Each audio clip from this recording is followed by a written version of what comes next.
Hello, and welcome to the inaugural webinar in the Center for Subsurface Energy and the Environment. My name is Matt Bauhoff, and I'm the director of the center, and I'm also the professor in the Hildebrand Department of Petroleum and Geosystems Engineering at UT Austin. Our center is focused on all aspects of subsurface energy, including oil and gas, geothermal energy, CO2 storage, and much more. To learn more about our center, please visit our new website, which is shown at the bottom. These webinars will continue monthly, and I will present our first webinar speaker in just a moment. The purpose of these webinars is to be informative, industry-driven webinars by researchers and collaborators in the Center for Subsurface Energy and the Environment. These will be held monthly on the first Friday at 12 p.m. of the month, usually, and we will normally do this by teams as we are today. All webinars will also be uploaded on our YouTube page. Please subscribe to us, but I hope that you're able to attend our live events. A couple of the upcoming webinars. Kishore Mohanty next month on November 6th will give a talk on chemical techniques to improve oil recovery from oil shales. And on December 4th, Mukul Sharma will talk on integrated fracturing, geomechanics, and reservoir simulation using a fit-for-purpose tool. Finally, before I introduce our speaker, I'd like to briefly mention who we are as a center. So our center has been around for a while, but it was previously known as the Center for Petroleum and Geosystems Engineering, or CPGE. We recently changed our name to better reflect that we work on all aspects of subsurface energy and the environment. A few of the faculty and PIs that are involved in our center are seen here. You may recognize some of those names. And of course, we work with dozens of postdocs, research associates, graduate students, and undergraduate students to do our research. We collaborate with industry in a number of ways, some of those being our industrial affiliates programs, a few of which are listed here, and more information can be found on our website. Michael today will probably talk a little bit about his IAP, which is Digital Reservoir Characterization Technology, or DIRECT. So please visit our website, follow us on Twitter and LinkedIn, and subscribe to our YouTube channel so you can watch additional webinars. Again, our website is listed here.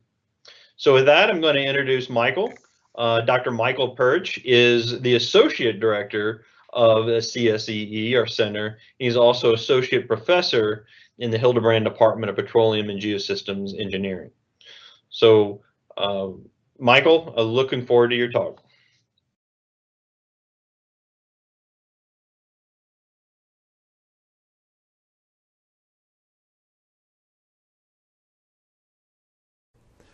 Thank you very much, Dr. Bauhoff, for that introduction. It's my pleasure to be able to speak to you all today. I do appreciate everyone joining in the webinar. I'm going to talk about data analytics and machine learning for subsurface engineering and geoscience. Now, I should acknowledge the fact that I am an associate professor at the University of Texas at Austin. I am appointed within the Hildebrand Department of Petroleum and Geosystems Engineering, the Department of Geologic Sciences, and the Bureau of Economic Geology in the Jackson School of Geosciences. I'm also the principal investigator of energy analytics and a core faculty for the Machine Learning Laboratory in the College of Natural Sciences, and I am the associate director of the Center for Subsurface Energy and the Environment in the Cockrell School of Engineering.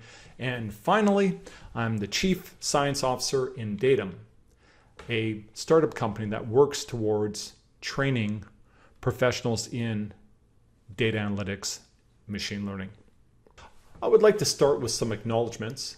Appreciation to the great graduate students in geoscience and engineering working with me, working hard to develop new digital capabilities and developing novel methods and workflows. And these students right here have work that I will be showing in the subsequent slides.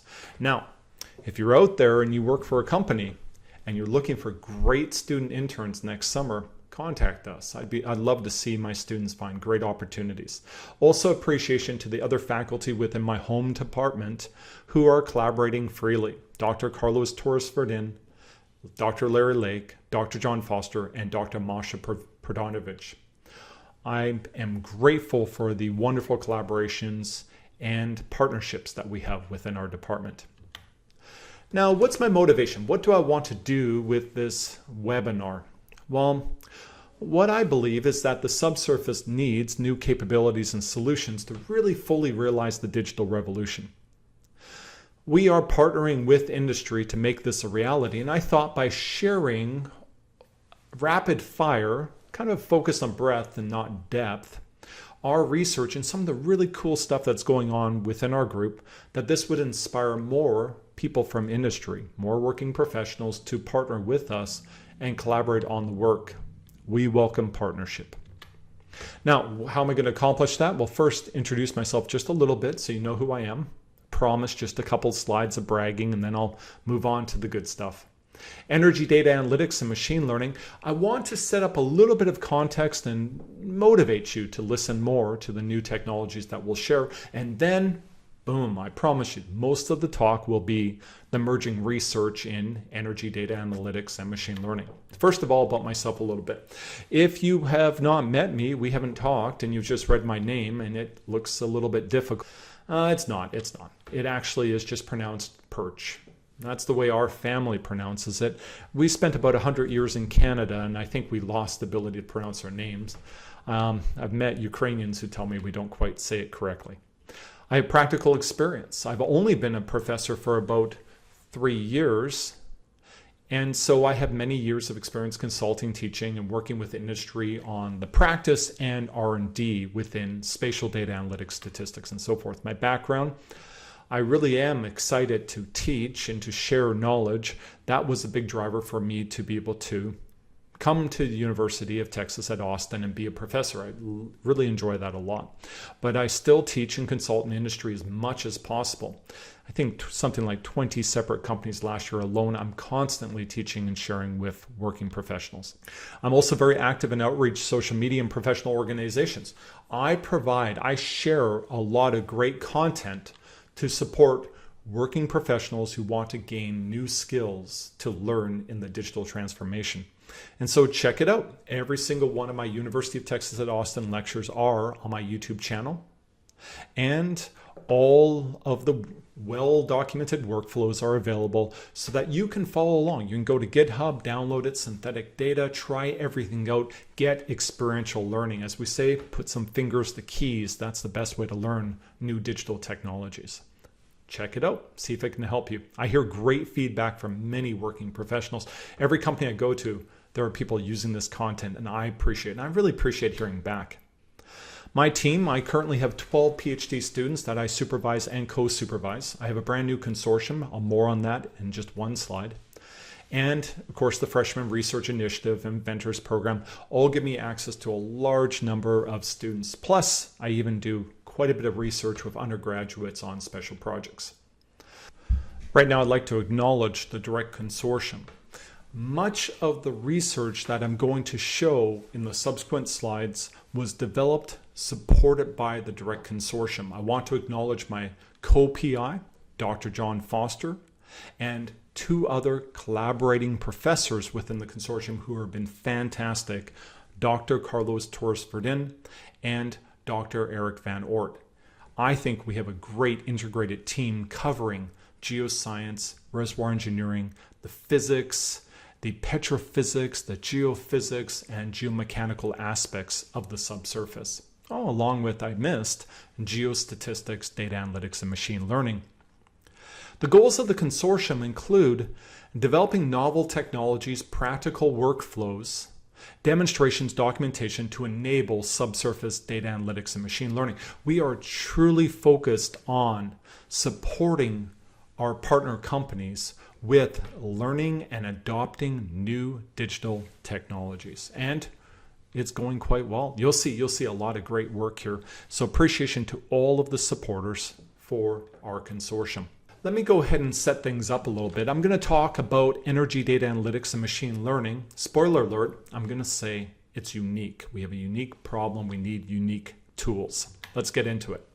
If nobody has welcomed you to the 4th paradigm of scientific discovery, let me be the first to say so.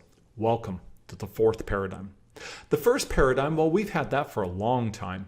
Experiments to understand the natural world around us. The Egyptians and before were doing that. The second paradigm is theoretical science. That was where we realized that we could actually use our observations and develop the laws of classical mechanics, electrodynamics, and so forth, the analytical expressions, the equations. Then the third paradigm, computational science and simulation, that came about because we had computational power now. We realized that many of our problems were complicated, heterogeneous, difficult geometries, complicated, coupled physics, and we could start to solve that using a computer. The fourth paradigm is data-driven science, where we start to have more and more data, more and more processing power, and we realized that we could actually detect patterns and anomalies in big data, use artificial intelligence, and so forth. The fourth paradigm. Now, we are not alone. The digital transformation is underway across all sectors of our economy. A recent Deloitte study just last year looked at the technology readiness of a variety of different sectors in our economy, and they found that energy was somewhere in the middle as far as the proportion with high maturity and medium maturity and so forth. Of course, TMT, tech, media, and telecom were at the leading edge, and life sciences and healthcare were more on the trailing edge. We were somewhere in the middle. Every energy company that I visit is working right now on developing new technologies to address the digital transformation. Now, I have biases. I should be transparent about that. I think the P10, the low side outcome from all of this, is we will do better with our data.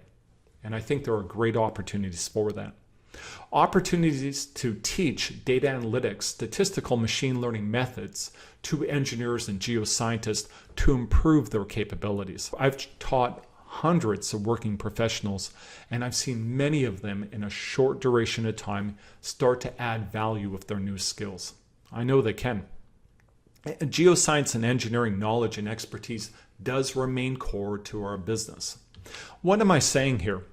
Well, we're working in the fourth paradigm, but every time we develop a new paradigm, we just augment it to the previous paradigms. The advent of theoretical science, the second paradigm, did not remove the need for experiment and empirical science. In fact, it was built on it. The third paradigm of computational science and simulation, anybody who works in numerical simulation knows that there are so many cases of using calibrated solutions directly from observations, and theoretical science is a fundamental to it. And so everything builds just like that. The fourth paradigm builds on top. Now, there's something also very important, I should say, and that is the subsurface. Energy is very different. We need unique solutions. Sparse, uncertain data, complicated, heterogeneous, open Earth systems. There's a high degree of necessary geoscience and engineering interpretation and physics. Our data doesn't just come to us ready to use in the raw form. Every piece of data needs to be interpreted, inverted, somehow denoised or declustered or debiased. There's so many things we have to do with our data. And we have extremely expensive, high-value decisions that must be supported.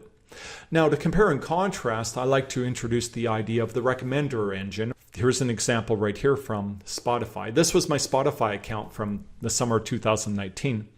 You'll see something about me immediately. That is, there is some Canadian music here. I am Canadian. I like a lot of Canadian music. And what you'll find, though, is that every once in a while when I let Spotify do its thing, something will come on. It'll be kind of a nice hard rock beat. It has kind of a hook. And I'll catch myself because it's Nickelback. And now what I'd like to say is I believe that no Canadians like Nickelback any longer. Okay, all kidding aside, if you like Nickelback, no problem with that. But I don't like Nickelback. And this is a case of the recommender engine getting it completely wrong. Now we have to ask ourselves, what's the cost of that, of getting a song wrong when recommending it to me all day? Is it valuable? Is there any impact? I just fast forward and move on with my day. In fact, it would make no logical sense for me to have a personal DJ sitting in my office, for there to be human interaction or some human involved in picking my songs. Professors don't get paid that much. We need to develop novel subsurface data analytics and machine learning solutions that integrate geoscience and engineering concepts. They need to be interpretable in order to support all of these difficult and challenging aspects of our decisions. Okay, so I've set it up. Now let's go ahead and talk about emerging research in energy data analytics and machine learning. Now, if anybody has a question as we get into this, please go ahead and jump in. I do appreciate questions. I do like responding to them during the talk. We can use the chat window, and I do appreciate that. Okay, I do notice that there has been a question already, specifically on resources being able to get started in this area of data analytics and machine learning. Let me make a couple of comments here. First of all, there's a lot of great resources online. There are formal, informal types of opportunities for training. I myself, I share all of my lectures online. I have many working professionals who do follow my lectures and comment on them, and I've been told that they are accessible to engineers and geoscientists. All right, let's go ahead. Let's talk about emerging research. Machine learning to assist with data interpretation. This is critical. Convolutional neural networks offer great opportunities to work with image data. They integrate patterns across multiple scales and provide a dimensionality reduction with new insights and powerful methodologies to detect signals in our images. When we gather information from well logs and image logs, there's great opportunities to use these convolutional neural nets to extract patterns. We think specifically there's an opportunity to offer or augment with new constraints, specifically depositional environmental patterns. The geosciences is full of great interpretations of the types of patterns you'd expect to see in one dimension on a profile, a vertical line through the subsurface. For a variety of depositional settings, we know that there'll be patterns like this, fining up, that there may be some type of cycling, there may be these types of patterns right here where we see kind of a coarsening up and so forth. There are many types of patterns we can detect. We can train convolutional neural networks working with great interpretations and examples of these patterns. In addition, we can correlate the logs and the petrophysical properties in space in order to provide a more reliable prediction. We've been working on this technology, and I should acknowledge the student Wen Pan, Carlos Torres Verdin, the professor, and myself. And what we've noticed has been an incredible opportunity. For instance, there are great problems to solve around this technology. Well logs themselves actually have a convolution cooked into them. That in fact, that as they calculate along the vertical hole in the subsurface, the well, that there is an averaging. And so we found that it was useful to apply deconvolution methods to remove this smoothing. Also, we found that it is critical to work within an interpreted geoscience framework, stratigraphic framework. If we have great interpretations on major transitions, zones, units, at whatever scale is observable, the machine does better in this hybrid approach where we can constrain by individual units. Avoid unnecessarily mixing a wide variety of populations.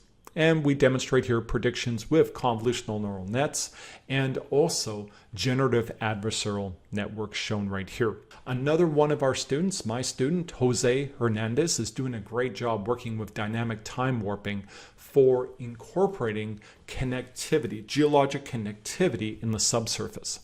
What's fascinating is that we have great information, production and injection, the fluids going into the subsurface, the fluids coming out of the subsurface, and we can use this information. We can determine the communication between injector and producer wells, and we can optimize any type of operation. This could include water flooding. This could include a contaminant remediation project, like a pump and treat operation, and so forth.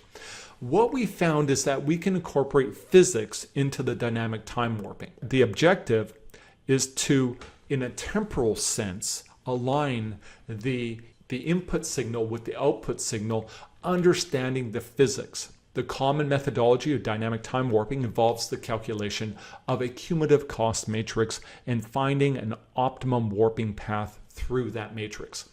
What we've been able to do is take and constrain that path based on our physical knowledge of the system to ensure that we have a reasonable match between the input signal and the output signal, accounting for the concepts of diffusion and advection and so forth in the subsurface. This is very powerful. We have a paper in prep that should be submitted shortly on this topic. Garbage in, garbage out, but is it bias in and bias out? Let's talk about that. What we did was, working with my PhD student, Wendy Liu, was we looked at a fundamental problem. We know that literally all of our spatial, sparsely sampled data is biased. It really is. And we were concerned that this bias might infect our machines. So we asked this simple question. If I train a machine with biased data and then I use it with unbiased data to make predictions or in testing, will that bias propagate through the machine? And what we found out was incredible. First of all, we came up with methodologies that we could mitigate that bias. We recognized the fact that there are well-established technologies around debiasing data through declustering technologies and others. And we realized that this could be incorporated directly into machine learning methodologies for prediction, like decision trees.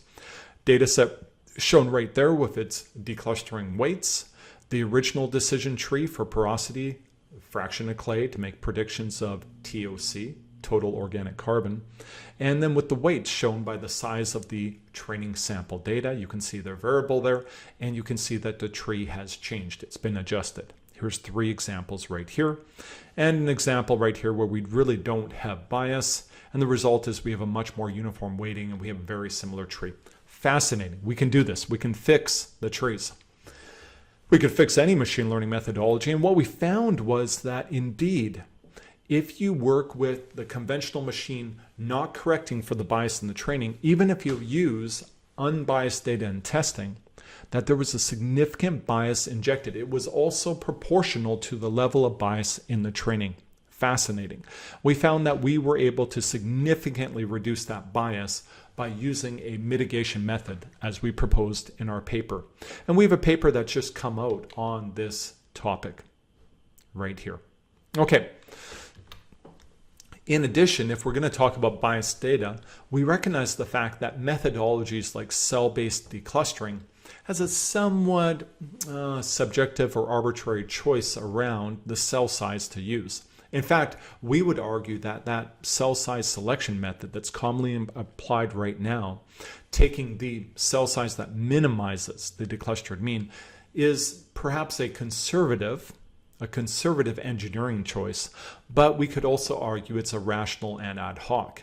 We thought there might be a way that we can use spatial statistics to come up with a more robust assessment of the optimum cell size. My student Mabadeje actually did a great job in looking at a variety of different types of spatial statistics, nearest neighbor, replicate, and so forth, and found we could in fact make an improvement on the cell size method, reduce the error overall, and we provide a more rational choice for the cell size, something that can be better interrogated and understood.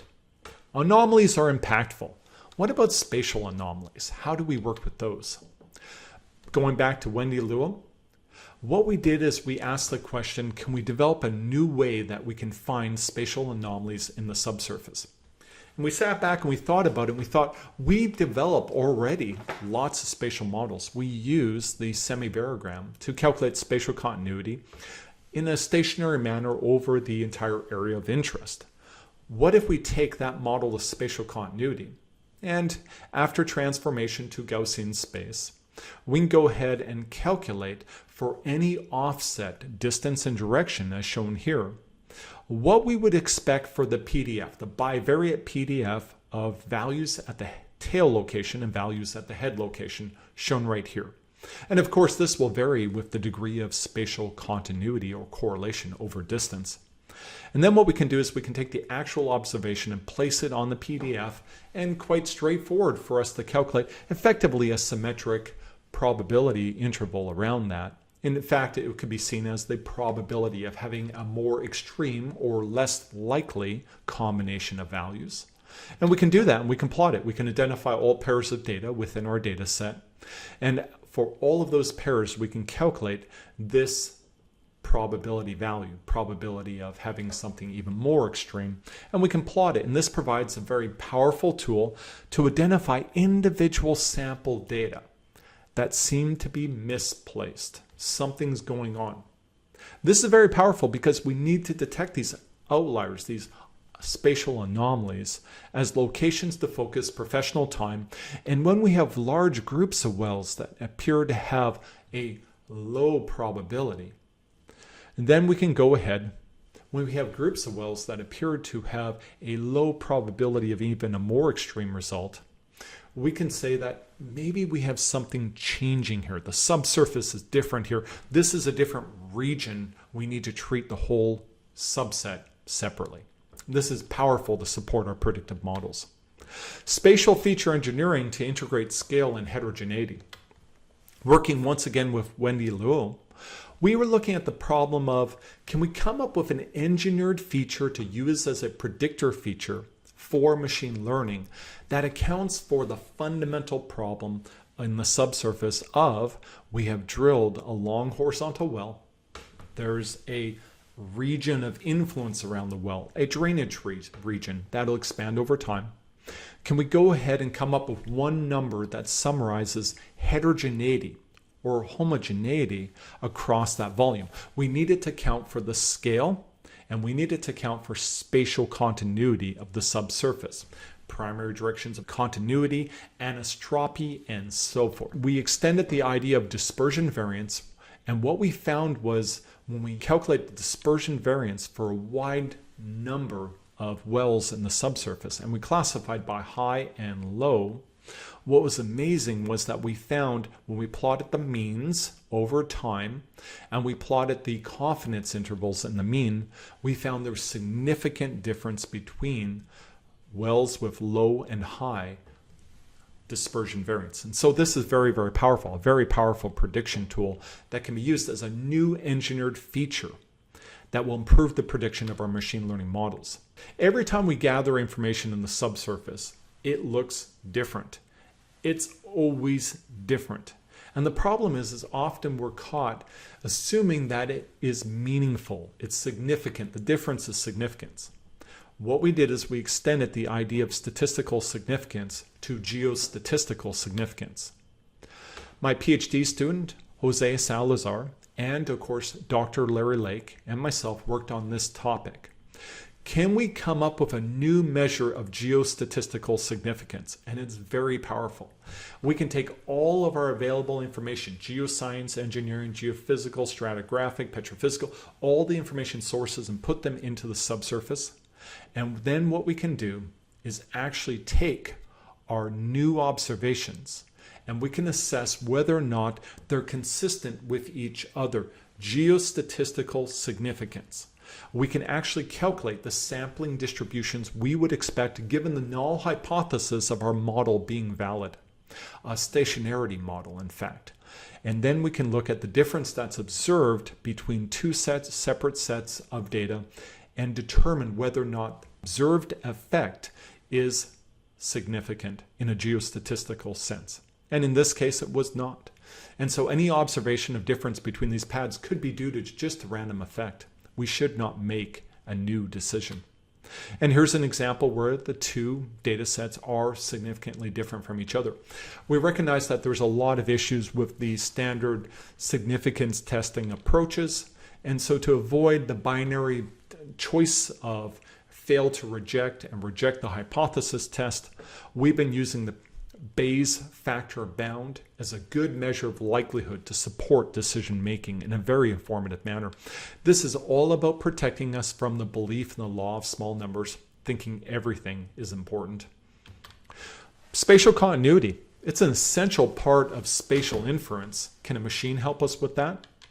One of my senior PhD students, actually my very first PhD student when I started here at the University of Texas at Austin, Honggong Zhou, we were sitting down together and we asked the question, can we automate the calculation of a variogram model? And Honggong was able to come up with a really, really cool workflow. We were able to go ahead and work with a wide variety of data sets, train a convolutional neural net. Now we trained it to be able to take the data set and go and build a reasonable model, full exhaustive model that would honor a similar spatial continuity as the data set. And then we trained another convolutional neural net to take that exhaustive image from the first and calculate the variogram model parameters, the key parameters, the range, the aspect ratio, and the primary azimuth, the direction of primary continuity. And what was fascinating is this worked really, really well. In fact, what we found was it did a great job of predicting the range, the maximum distance of spatial continuity, the aspect ratio, and the azimuth. In fact, some of the times when it struggled with the azimuth was when the aspect ratio, or anisotropy, was kind of low. And so the phenomenon was close to isotropic, and then it's very difficult to observe the primary direction of continuity. This worked really, really well, and we're excited about it. Spatial point processes for fractures, what can we do? Can we go ahead and calculate new statistics that can be used to quantify the subsurface? A variety of different spatial statistics, and we applied them in novel manners. For instance, we even looked at using the Ripley K, our ability to calculate the Ripley K over a variety of locations on an available data set, a non-stationary or local Ripley K. And we were able to make analysis across different length scales, determining areas where we have, or scales over which we have clustering, scales over which we have anti-clustering or dispersed patterns. These are very powerful multi-scale statistical analysis methods. I should have, Mahmoud Shakiba, Dr. Larry Lake again, a pleasure to work with Dr. Lake and all his great experience, and I worked together with the FRAC consortium from the University of Texas Bureau of Economic Geology, and we very much appreciate the leadership of that consortium and all of their collaboration and support on this project. Thank you very much. Now, this is very powerful because what we can do is we can take these statistics and we can make synthetic data sets to expand and improve our ability to conduct analysis, understand the impact of different fracture patterns, and so forth. Much more realistic models for forecasting. In addition, anyone who works in fractures knows that there is a major issue with gaps in the data, missing scales, in fact. What we can do with these statistics is we can interpolate and fill in the gaps when we're missing parts of our data set. I also want to mention, since we're talking about spatial data analytics, the work by Jack Yushen Shao, Alexandros Savardias, and Peter Hennings and myself on the spatial causal inference with raster-based methods in the subsurface. We were working in the area of induced seismicity, water injection, and I want to acknowledge that this was a partnership, once again, with the Bureau of Economic Geology, TextNet, and CISR, and we do appreciate the great support for this collaborative research. We're looking at a wide variety of methodologies to do spatial data analytics, including raster-based methodologies. We're able to look at a variety of different scales with our spatial point data and make inferences with regard to local probabilities. We applied a variety of probability methods to try to work out likelihoods, Fisher exact p-values being one of them shown right here. And from this, we're able to come up with new understandings of these important subsurface data sets. Modeling with machine learning requires good training models. How are we going to make those models? On my team, a couple of my PhD students, specifically Honggong Zhou and Wen Pan, have worked really hard at making exceptional subsurface models. Efficient, low parametric representations where we can generate multiple models, thousands of models within minutes, and conduct our studies. Here's work by Honggong Zhou.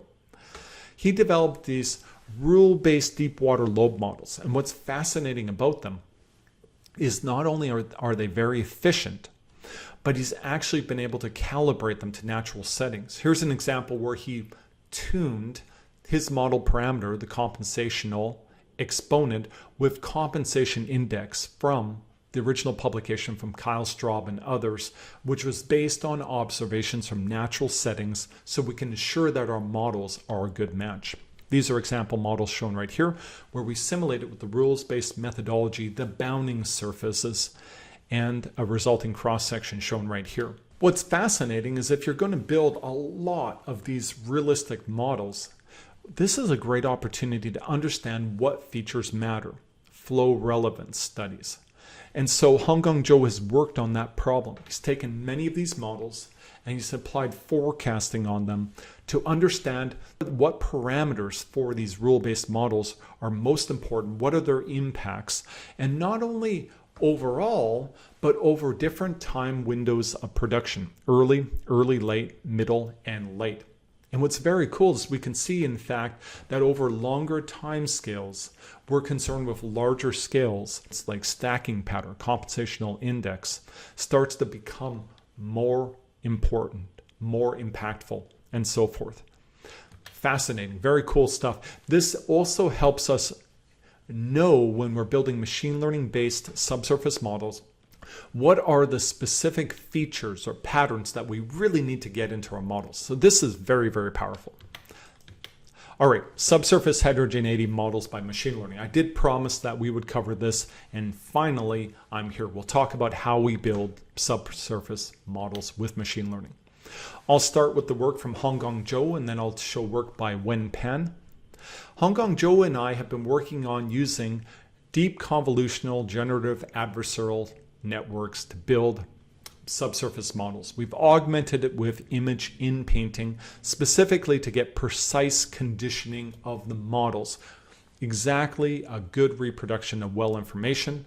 We've been looking at using image-to-image translation methodologies so that we can account for larger scale frameworks, and we've been doing dynamic data integration with GANs, generative adversarial networks, and ensemble common filtering. Now, what's really cool about our work is that not only are we working to incorporate all of this information, but we're very careful to ensure that when we build the models that we honor the space of uncertainty that we expect in the subsurface. And so what we've done is we've shown an example right here where we're training with a generative adversarial network our model, and it gets better and better, closer and closer match to our training information as we go. And what you'll see is that we've taken many of these models, the rule-based models, and we've taken many of our machine learning-based models, and we used multidimensional scaling to project them into a low-dimensional space. And we can see that as we train, our machine learning models start to approach, overlap, and cover the entire space of uncertainty of the training data set. We have great coverage. We're not missing critical features as far as we can see. Now, I want to just comment on each of the three aspects that I just mentioned.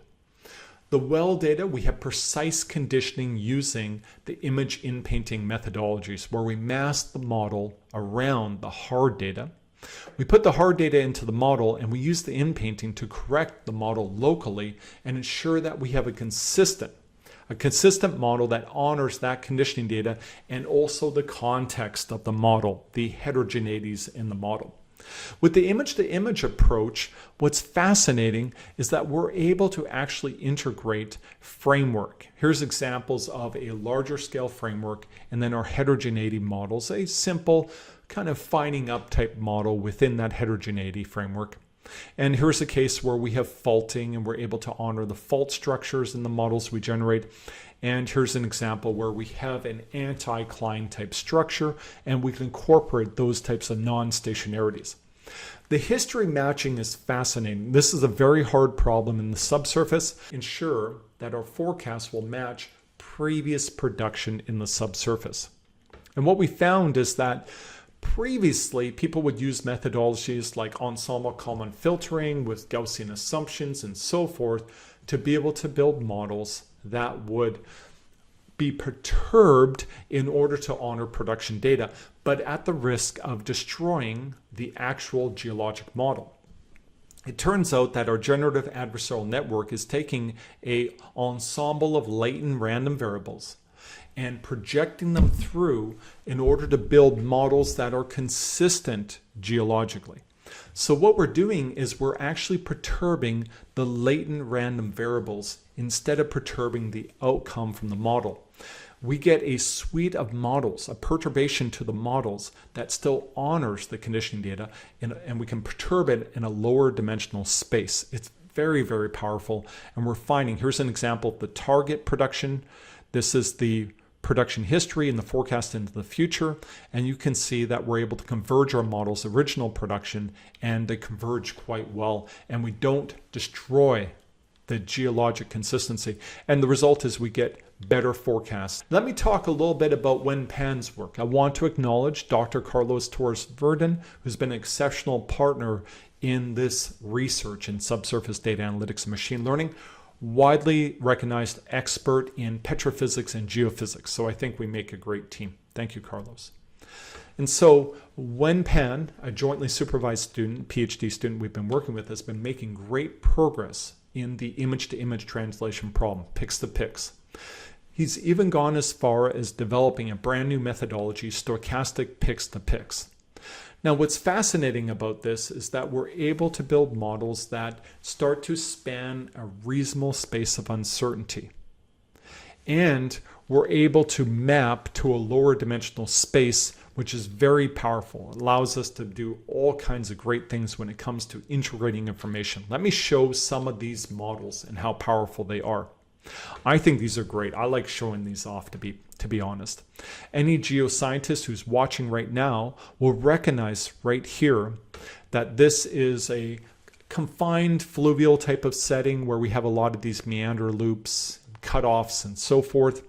And these are the realizations from our machine. I hope those of you who are watching would recognize, in fact, that these are exceptionally good models. If we were to compare them or benchmark them to the standard methodology of multiple point simulation, I hope you'd recognize that these models are much improved.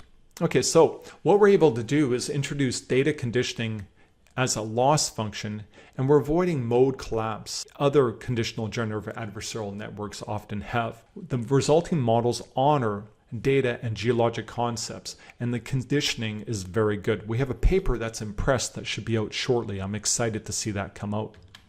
Now, let's go ahead once again. We want to assess how does the model perform as far as honoring the space of uncertainty. Is it collapsing or is it honoring the entire space with multiple models generated? And the blue dots are machine learning models. The orange dots are the models that we used as training models. And what you can see right here is that over time, epochs or iterations of training the model, you can see that the heterogeneity starts to match the truth model quite well. But very importantly, you see that the actual realization from our machine spans the space of uncertainty of the original training data. This is once again multidimensional scaling. Now, I just had a question about the accessibility of these technologies. I would admit that when we get into convolutional neural nets, artificial neural nets, and a variety of other methodologies, that it does get a bit more complicated. But I do know from my experience of teaching hundreds of working professionals and a lot of students that we can make these technologies accessible to geoscientists and engineers. In fact, I am an advocate for low complexity modeling, for using methodologies that are quite straightforward because we've improved interpretability. In fact, random forests, decision trees, even gradient boosting are quite easy to understand and have excellent diagnostics. We don't necessarily have to jump to complexity. And because of model variance, a major source of error in real-world use of our models, it's often not better to do so. Okay, so thank you very much for that question. Let's go ahead and look at the model over time as we train it. The thing is about my group is that we do understand geostatistics. We work in geostatistics, subsurface modeling, uncertainty modeling, and so we're now comparing the model to multiple point statistics, the standard benchmark cutting-edge subsurface modeling technology in geostatistics. This is what's known as an endpoint histogram. It is a multiple point configuration with the associated frequencies or probabilities. The black line is the target from the training data. The blue line is from an MPS realization to give us a benchmark, and the red line is how we're doing. Not very good yet. Let's train. As we train over time, notice that we start to do a better job with honoring the multiple point statistics. The model starts to look more realistic. We're already doing better in MPS and honoring the multiple point statistics. And as we proceed, we get this. Look at that. That's phenomenal. That's really, really great. Starting to see the features that we see in the training model. And very, very powerful. If you look at the multiple point statistics, you'll notice that they are actually very well reproduced and beyond. We're capturing truly complicated heterogeneities, and we have a good space of uncertainty. With the stochastic Pyrcz method, we're truly sampling the subsurface uncertainty under the constraints of the available information, in this case, seismic constraints, well constraints, and stratigraphic heterogeneity constraints. Very powerful. Now, with the stochastic Pyrcz method, part of the innovation is the use of these weights on the data conditioning. Here's an example with low weights for seismic and well data conditioning, medium weights, and high weights. And so you can see the changes to the model as we increase and change the weights. This is very, very powerful. We can constrain the level of uncertainty expressed over the ensemble of resulting models. Now, because we work in the area of geostatistics and reservoir modeling, we don't just build models and say they look good and we're done. We do real tests of the model. Anyone who's read the work from Lowenthal and others on minimum acceptance criteria would recognize this idea of testing the models to make sure that they're a good model to use. And so first of all, we check the single point, the histograms. We check the 2-point, the multiple point statistics. This is an endpoint histogram shown right here for a simple 4-point template. We use the concept of stochastic surface growth processes to borrow statistics like interfacial width to look at the bounding surfaces that we're reproducing in the model. And we can see we're doing a great job with the overall behavior, dynamic behavior of our surfaces. We check the well data conditioning. We look once again at the stacking patterns of the lobes in the model using the concept of compensational index. We can also look at the continuous change or variation of our model and when we tune the latent space features. This is fascinating. We're actually getting multiple realizations. We're scanning through and seeing the model perturb in a consistent manner with all of the constraints and the geoscience, the information imposed through the training images.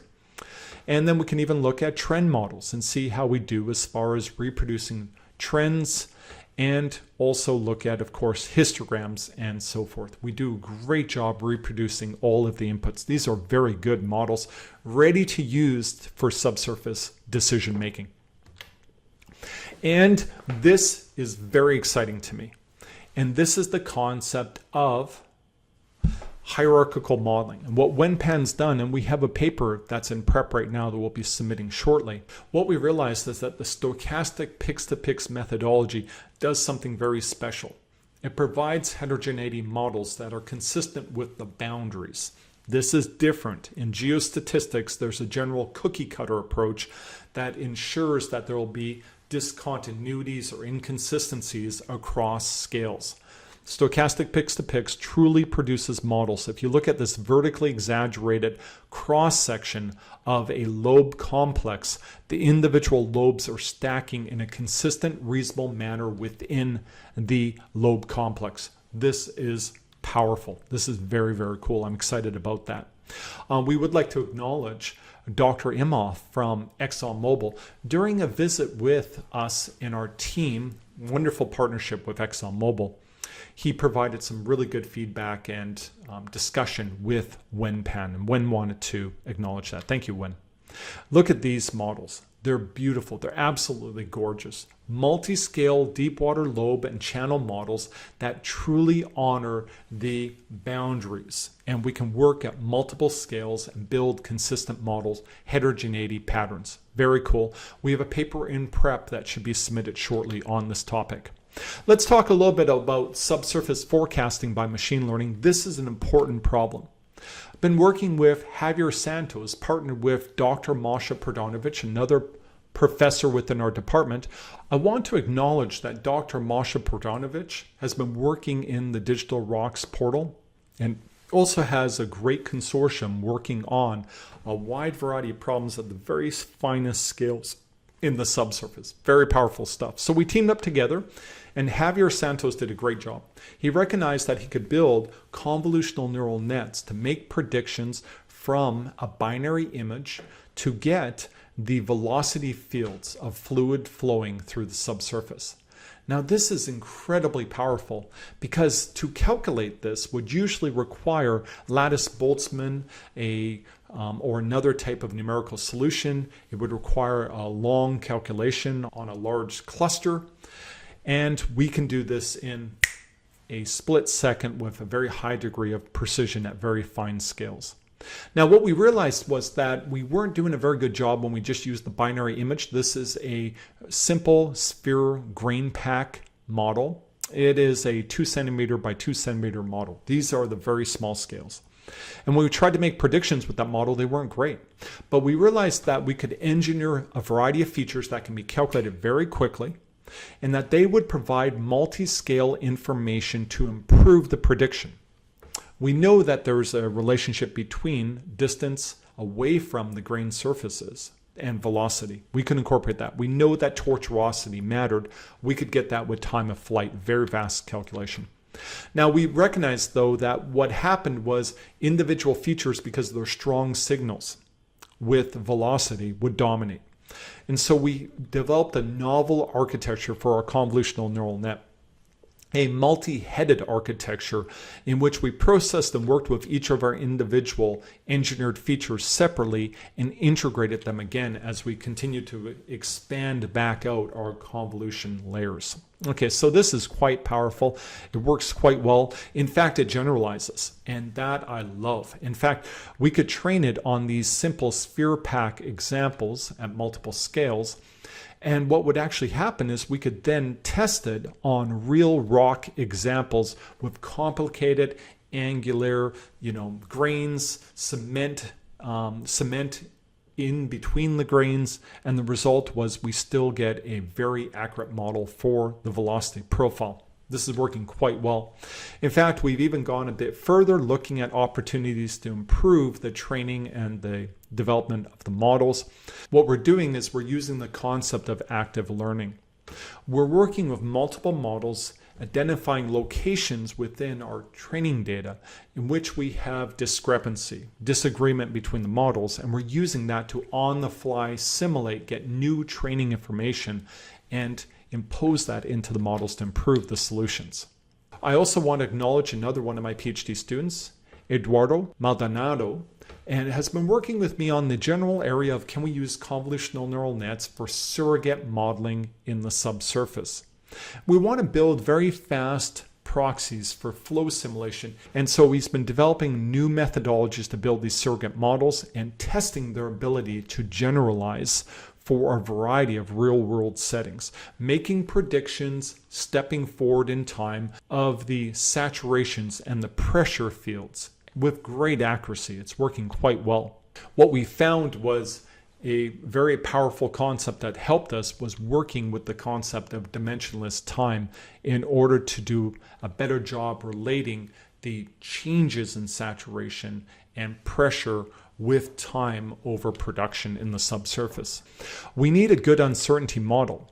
Going back to Eduardo Maldonado, what we're able to do was we were able to build these models for a flow surrogate model, but we would build multiple realizations. We were using dropouts in our convolutional neural nets, so we would get multiple estimates or realizations, and we want to make sure they were a reasonable space of uncertainty. And so what we're able to do was to tune the number of dropouts or dropout frequencies such that we honor the appropriate uncertainty model. We're using the concept of the accuracy plot from the original paper from Dr. Clayton Deutsch, my PhD advisor, written back in 1996. Great work, great contribution from Dr. Deutsch. All right, so The whole idea of getting a better uncertainty model because uncertainty matters to us. Let me make some concluding remarks. We are working on unique solutions for subsurface data analytics and machine learning. We want to develop new capabilities. We want to add value. We want to ensure that these methodologies get adopted within our community. We want efficiency and automation. I love saying this. Geoscientists do more geoscience, engineers do more engineering. Very powerful. And they're able to see more with the data. They can maximize the value of data, find new patterns, focus their professional time on what really matters. Assistant modeling.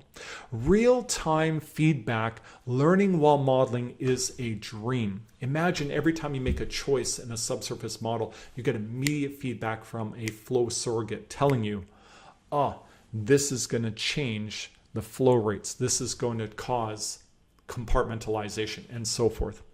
In addition, new improved models. We're building the subsurface models with machine learning. We're building appropriate models that integrate all geoscience and engineering knowledge and data. And they're in fact spanning a space of uncertainty that we can explore very efficiently in a lower dimensional space. And we're better integrating our expert knowledge. We're interacting with our models more and we're learning more. Once again, I would like to acknowledge the great students who are working with me. The students are listed right here. I showed a bunch of their work. If you're interested in internship opportunities, hey, reach out to us. I'd be happy to discuss. Also, appreciation to the other faculty who are partnering and working on this research, specifically Dr. Carlos Torres-Verdin, Dr. Larry Lake, Dr. John Foster, and Dr. Masha Pradanovic. We are happy to discuss collaboration and partnerships for sure. Reach out to these exceptional faculty within my department, all working on critical hybrid engineering, geoscience, data science problems. We're changing the way the subsurface gets modeled and how we make decisions for development of resources in the subsurface. Now, there's a couple of questions that have come in. I want to address them. Once again, there's a question about accessibility of these topics. My comment would be this. Black box use of models is dangerous. I do encourage people who are working in machine learning to build from a fundamental foundation of probability and mathematics and statistics and so forth to truly understand how these machines are working. At the same time, what I've seen is that engineers and geoscientists often have a lot of these abilities and skills. People have been working in the subsurface, understand how we build realizations, subsurface models, work with probability and uncertainty. Many of our models, our machines, are using those same probability uncertainty concepts. If you work in Bayesian statistics, you're ready to use naive Bayes or Bayesian regression and so forth.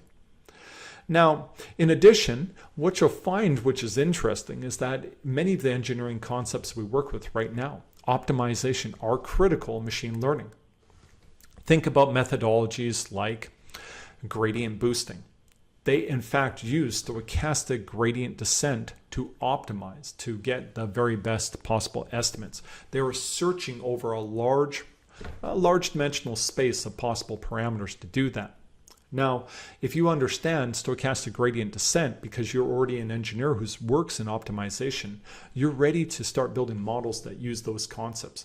There are so many skills that are transferable. In fact, I gave a recent talk for the APG SBE where I mapped a lot of these skills of geoscientists and engineers directly across to machine learning. There are so many of them. All right, I better end there. I probably run over time. Thank you very much for your attendance. I appreciate everyone who's joined in. I'm Michael Pyrcz.